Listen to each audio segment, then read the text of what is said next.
In the summer of 2006, my unit was deployed to a small outpost near Al-Kut, and the first thing that struck me was not just the oppressive heat radiating from the relentless sun above, but an almost tangible warmth rising from the earth itself, as if the ground were exuding something more sinister than mere temperature. The wind carried with it a dust so fine and invasive that it seemed to penetrate every crevice into our eyes, our teeth, our boots, and even beneath our skin. No matter how often we tried to wash it away, by morning it had returned, stubborn and unyielding. The outpost was rudimentary, a scattering of tents, a handful of shipping containers, a rusted radio tower, and a loosely constructed ring of sandbags that we were forced to restack every few days, because the shifting wind would disturb their placement. What set this place apart from other posts I had been stationed at was not just the barren emptiness all around us, but the heavy, oppressive silence that settled over the night, a silence so dense it felt as though it were pressing down on your chest, suffocating rather than soothing. Unlike the kind of silence that lulls you into sleep, this was the kind that kept you awake, despite overwhelming exhaustion. Roughly 300 meters to the east stood what we called the Shell, a burned-out structure that looked as though it had once been a home, but now was reduced to nothing more than 4 charred walls and a dead tree beside it. The tree never moved, no matter how fiercely the wind howled, its blackened trunk and branches appearing as though it had been cooked from within. It leaned slightly, as if listening intently to sounds inaudible to us. No one ever approached the Shell unless absolutely necessary, and even then, no one lingered. Discussions about it were rare and hushed, an unusual silence given that soldiers often joke about eerie places to dispel their fears. Yet here, no one dared to make light of the Shell. On my third night, I found myself on guard duty on the eastern side, with a clear view of the Shell. For the first hour, nothing out of the ordinary occurred, but around 3:20 a.m., I noticed movement near the dead tree. At first, I dismissed it as a trick of the heat haze playing on my eyes. However, upon closer inspection, I realized it was a woman. She wore a long, faded dress that must have once been white, but now looked dusty and worn, as if buried in the sand for years. Her footsteps were slow and seemed to float just above the ground. Her head was tilted slightly, as though listening intently for something only she could hear. Although there was no wind at that moment, the edges of her dress fluttered as if something unseen pulled at them. I stood frozen, watching, and then she vanished. One moment there, and the next, gone without a trace. Silence reigned in her absence.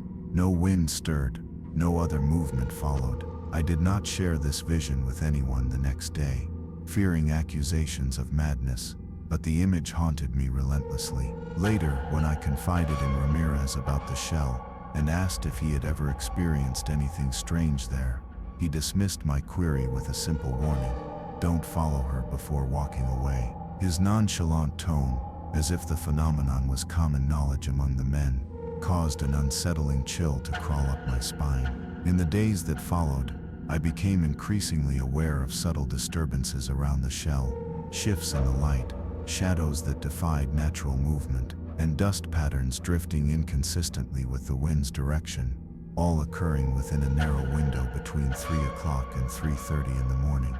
5 nights later, I saw her again, standing in the same place and same time, but this time she turned towards me. Her face was featureless, pale, smooth, void of eyes, nose, or mouth, but despite the blankness, I could feel her gaze piercing directly into me. The sensation was so disquieting that I instinctively stepped back, as if some ancient and malevolent force was protecting itself from exposure. Sleep eluded me that night, and neither could Lewis, who bunked beside me. He inquired if I had heard crying during the night, and though I denied it, I too had heard it. A soft, broken sobbing, distant yet eerily close enough to evoke a sense of sorrow and despair. The following evening, eager to avoid that watch near the Shell, I offered to swap shifts. Lewis took my post, but upon returning, he was pale, drenched in sweat, and remained silent for over an hour. When he finally spoke, he confirmed he had seen her too. He described her standing motionless beside the dead tree, while layered whispers emanated from her direction, voices neither in English nor Arabic, but indistinct, overlapping, like 100 confessions spoken simultaneously from unseen mouths. After that episode, no one volunteered to guard the eastern sector, prompting Ramirez to take the shift permanently. Gradually, he withdrew from the group, ceasing conversation and meals with us, and began scribbling relentlessly in a notebook he kept close. Then, one night, he was seen burning the notebook in an oil drum behind the mess tent, saying nothing, his gaze fixated on the dancing flames. Around 3 a.m. one night, the shell erupted in flames, bright, furious orange tongues licking the night sky, as if it had been doused in fuel. We rushed to the scene, but by the time we neared the base's edge, the fire had vanished completely without a trace. No smoke, no residual heat. The shell stood as before, blackened, empty and cold. 3 days later, Ramirez disappeared. His cot was neat, his boots gone, but his rifle still lay beside his bed alongside his dog tags. No one saw him leave, and remarkably, there were no tracks in the sand. The only clue was a single blackened leaf from the dead tree, resting silently on his pillow. While official command suggested desertion, no one in our unit believed such a simple explanation. We all understood, in silence, the grim truth no one dared voice. Following his disappearance, sightings of the woman became more frequent. She ventured closer each night, often seen just beyond the guard post lights, motionless, silent, watching. I sometimes awoke in the darkness, feeling her presence inches from the tent, but I never summoned the courage to unzip the flap and look. Some things I thought were better left unknown. Before our rotation ended, I made one final visit to the eastern post. The dead tree had split down its center, revealing a blackened core, burned from within, as though something internal had consumed it. There was no trace of her, no footprints, no whispers, only the wind, moving lazily in slow, endless circles. As I turned away, a sudden intense pressure surged inside my head, as if something was attempting to penetrate my thoughts, and then I heard her voice, not through my ears, but deep inside me, like an alien memory that belonged not to me but to some ancient presence. It whispered simply, chillingly, "You saw me, now I see you." Since that night, I have never slept through a full one again. In the shattered remains of a bombed-out school somewhere deep in war-torn Syria, a place once filled with the innocent sounds of children playing and learning, now stood only remnants of walls, twisted metal, and shattered glass, haunted not by life, but by eerie echoes of the past. Soldiers stationed nearby often spoke in hushed tones about something they encountered within the ruins. Soft, distant laughter, and the pattering of little feet crashing across broken playgrounds. Yet every time they pressed forward to investigate, they found no living soul, just the silence of abandoned devastation. The sound seemed utterly out of place, like a cruel mirage, teasing them with memories of what had been lost. At first, the soldiers dismissed the phenomena as tricks of the mind, manifestations of stress and long, sleepless nights in a war zone where the mind turns on itself with paranoia and exhaustion. But then, the occurrences grew in intensity and frequency. It would begin as innocent giggles carried faintly through the cold night air, followed by indistinct whispers and hurried footsteps, echoing through empty hallways, disappearing just as anyone approached the source. The laughter wasn't cheerful or carefree. There was something almost manic about it, tugging at the edges of sanity, weaving dread beneath layers of false innocence. One night, Lieutenant Hamid, a seasoned soldier hardened by years of combat and familiar with the horrors of war, volunteered to walk through the school ruins alone. He was skeptical, determined to confront whatever the others whispered about, so he could lay their fears to rest, or find a tangible enemy lurking in the shadows. As he stepped cautiously through the rubble, the moonlight illuminated broken desks and splintered doors. The graffiti on the walls faded but still defiant in its colors, despite the decay around it. The air was heavy, thick with the scent of dust and smoke. Then, faintly at first, came the sound, soft laughter, delicate and childish, filtering through the darkness like a melody out of place in such desolation. Hamid paused, heart pounding but resolute, following the noise toward the playground. The fractured swings, swaying gently despite the absence of wind, the rusted slide, casting long shadows under the faint light. The laughter quickened, turning into the unmistakable sound of small feet running and squealing with joyous abandon, as if a game of tag was unfolding just beyond the veil of reality. As he moved deeper into the playground, Hamid's radio crackled to life with brief, disturbed voices from the other guards, urgent pleas to check in, questions of his whereabouts. He responded sharply, insisting he was fine, and pressed on, drawn inexplicably toward the eerie sounds. The laughter coalesced into a chorus, surrounding him from all directions, moving too fast and light to belong to any adult. Then the air shifted.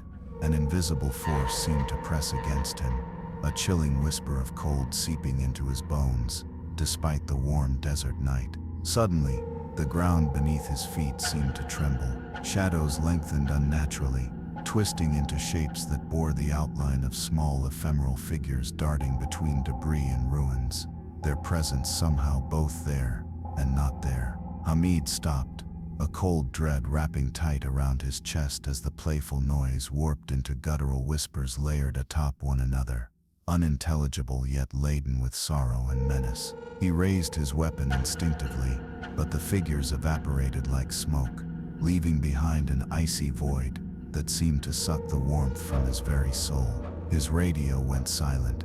Hours later, when dawn bled pink across the sky, fellow soldiers found only his boots neatly placed at the edge of the playground and his dog tags lying half buried in the dirt, but no sign of Hamid himself. There were no footprints leading away, no evidence anyone had left, and despite searching in every inch of the surrounding ruins, he was gone, as if swallowed whole by the school itself. The camp fell into a tense silence. Fear rippled through the ranks like a dark wave breaking against their resolve. Whispers of ghostly children and haunted ruins grew louder, passed along with grim looks and nervous glances. The men spoke of strange dreams where they heard laughter echoing even inside their tents, fingers itching to curse or to flee. Some swore they saw shadowy figures' faces reflected in broken glass or caught glimpses of pale hands peeking from holes in collapsed walls. One soldier confessed to waking in the dead of night,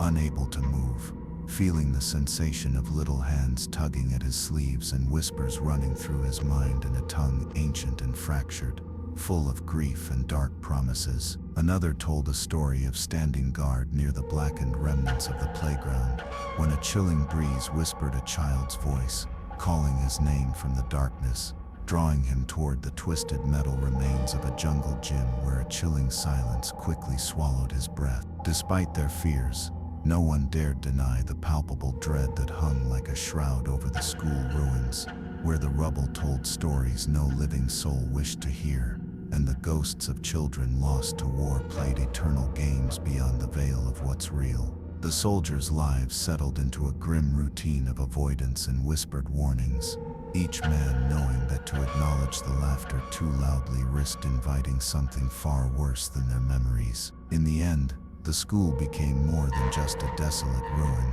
It became a haunted monument to innocence destroyed, where the laughter of children was a chilling echo of tragedy, a siren call that vanished those brave or foolish enough to answer. And as the sun set each day, the haunting chorus would begin anew, a tormenting reminder that some places never truly die, and some voices never stop calling. I never believed much in the old stories. Ghosts, spirits, skinwalkers, at least not when you're a soldier facing real enemies on real battlefields. But after what happened that night in the desert, near that forsaken border, I'm not so sure anymore. I don't tell this story much, mostly because no one wants to hear about a soldier losing his mind. But it's true, every word. We were on a routine patrol, just another long night, walking the dry, cracked earth beneath a sky full of cold stars. Nothing more than sand and shadows stretched for miles. The unit was tired, eyes heavy from months of little sleep and constant tension. We were far from any town, no other humans for miles, just the sound of wind and our boots crunching through the dust. That night, I caught sight of tracks. At first, they looked like animal prints, hooves stamping deep into the sand, but something was off. Mixed in with those tracks were footprints, human, unmistakably so. There was no logical way for those tracks to belong to the same creature, but there they were, side by side, like some bizarre hybrid walk. I called it out to the guys quietly, but they shrugged it off, blaming sand tricking our eyes. Still, I felt an unease gnawing at the back of my neck. Something didn't sit right. We followed the path cautiously, rifles ready, eyes scanning the dark. The farther we went, the colder it felt, as if the desert itself was holding its breath. Then, out of the shadows, I saw it. A figure moved with unnatural grace, a deer but not quite. It stood almost upright, walking the way a person might stagger when exhausted over the sand. Its head turned slowly toward us, eyes reflecting the moonlight with an intensity that was unsettling. We froze, fingers tight on triggers. Then that face twisted into a grin. It looked too wide, too knowing, like some nightmare smile stitched onto flesh. And then it spoke, in a voice cracked and dry like old leather, saying my name. Not my rank, not a title, just my full name. That cut through the night like a blade. I don't remember if I fired first or if my comrades did, but instinct took over. Bullets ripped through the air, and the thing was gone, like smoke, evaporated before impact. The silence returned immediately, heavier, darker, like the air had thickened. Our radios glitched with static, broken whispers that didn't make sense, but sent a deep chill through the men. That was just the start. The nights afterward were worse. I saw things that don't belong in this world, shadows moving that didn't match any light source, sounds, low growls that circled us, voices whispering in languages none of us knew. One night, I watched a figure flicker at the edge of camp, limbs twisting like a puppet's string, vanishing every time someone tried to focus. The men started talking quietly, sharing their own moments. Strange footprints that appeared where none should be, sudden chills crawling down their spines, faces glimpsed just for a second in distant shattered windows. We weren't just fighting a war with weapons anymore. We were fighting something else, something old. It got into our heads too. Nightmares where something hunted us through desert winds, dreams filled with hollow eyes watching from the darkness. One of our guys, a quiet kid named Sal, swore he woke up feeling small hands pulling him into the dirt. He begged to leave, but orders were orders. There was no easy escape. At one point, Ramirez, a grizzled guy who never scared easily, stopped eating and talking. He carried a notebook, scribbling strange symbols and drawings no one could understand. One night, the notebook disappeared in flames behind the mess tent, Ramirez staring blankly into the fire until the last page curled to ash. Nobody asked what it was. We figured it was some desperate attempt to fight whatever was chasing us. 3 days later, Ramirez vanished. His bed was made as if he just left, his boots gone, but his rifle and dog tags were left behind. There were no footprints leading away, not a sound, just silence, and a single blackened leaf on his pillow. We all knew what had happened, even if no one would say it. That Skinwalker, the creature that could take forms, mimic us, know our names, had claimed him. After that, the feeling around us changed. Each man watched his back, and the shadows a little more closely. The Skinwalker came closer, sometimes just beyond our flashlights, standing tall and grinning without moving. Sometimes I woke up, swearing I could feel it right outside my tent, watching.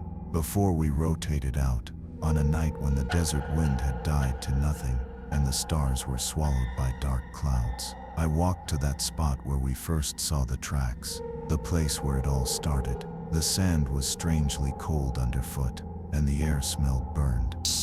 The dead tree nearby was split and black inside, like it had been torched. I didn't see the Skinwalker that night, but I felt its presence, like it was waiting, patient and eternal. Then in my mind I heard a voice, not with my ears but inside my head. Cold, hard, old, you saw me, now I see you. Since then, sleep has been a stranger. Sometimes I wonder if it was real, or if fatigue twisted our minds. But when I close my eyes, I hear the whispers still. The desert isn't empty, it never was, and somewhere out there, that grin waits in the dark. If you liked the video, don't forget to like and share. Subscribe to our YouTube channel for more videos like this.